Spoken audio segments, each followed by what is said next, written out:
Southeast Asia, ikatlo na ang bansa sa mga may pinakamababang marka sa talamak na korupsyon. Mula sa flood control projects hanggang sa isyu ng maletang pera. Malalim na ang problema ng korupsyon na sumasakal sa ekonomiya ng Pilipinas.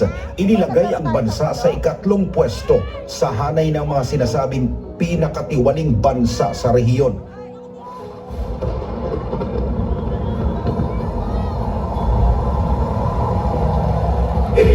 Kulong na yan, mga kurakot! Kulong na yan, mga kurakot! Kulong na yan, mga kurakot! Kulong na yan! Isigaw mo! Hastisya! Isigaw mo! Katotohanan! Isigaw mo! Pinag-isip! Huwag na tayo magbibihag ng isang upuan! Isigaw mo! Hastisya! Isigaw mo! Katotohanan! Isigaw mo! Pinag-isip! Huwag na tayo magbibihag ng isang upuan! Isigaw mo! Hastisya! Isigaw mo! Katotohanan! Isigaw mo! Pilipinas gising! Huwag na tayo maging bihag ng isang upuan. Tuusin, hindi lang naman kaming mga kontraktor ang nakikinabang dito. Marami din sa inyo, mga politiko, ang nagpapataba ng bulsa sa pangungurakot. Kawawa po talaga ang mga mamamayang Pilipino kasi ninanakaw lang natin ang kaban ng bayan.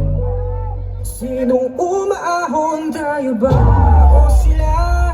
Mga ngiti nila habang nakalubog ka pa sa laban ko sa pinaghirapan ko mga umuwang ko na mga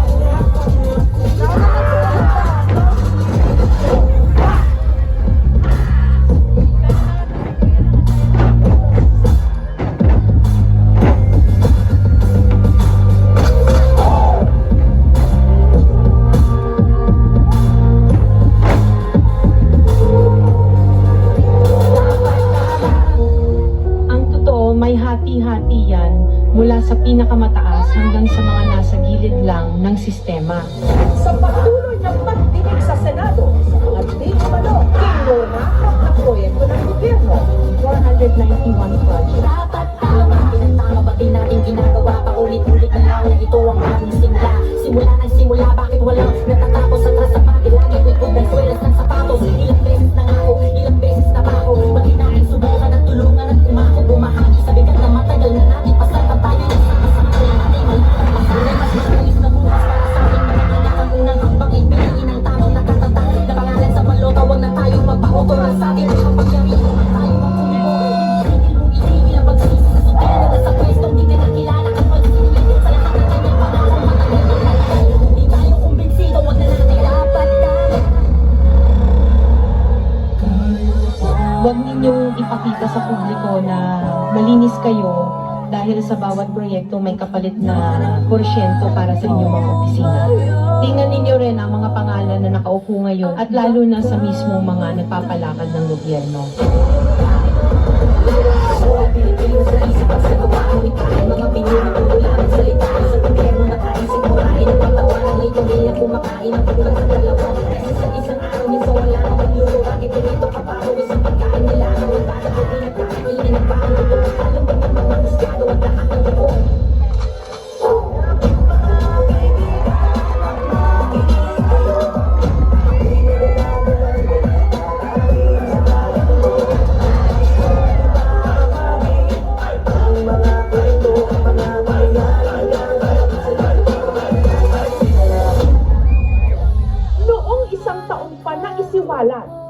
na may mga mali-maletang pera, codename basura, na i-deliver daw sa ilang mga politiko na naglalaman di mano ng hindi lang bilyones, kundi bilyones na kickback mula sa pondo dapat ng bayan. Nakakapagod ng maging mahirap.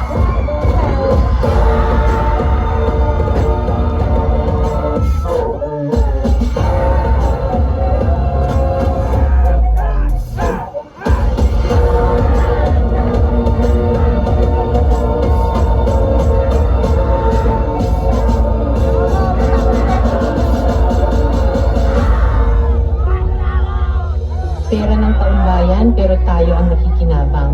Hindi ba tayo nahiya? Ang mga mahihirap mas lalong naghihirap. Kaya tama na ang pangungurakot natin.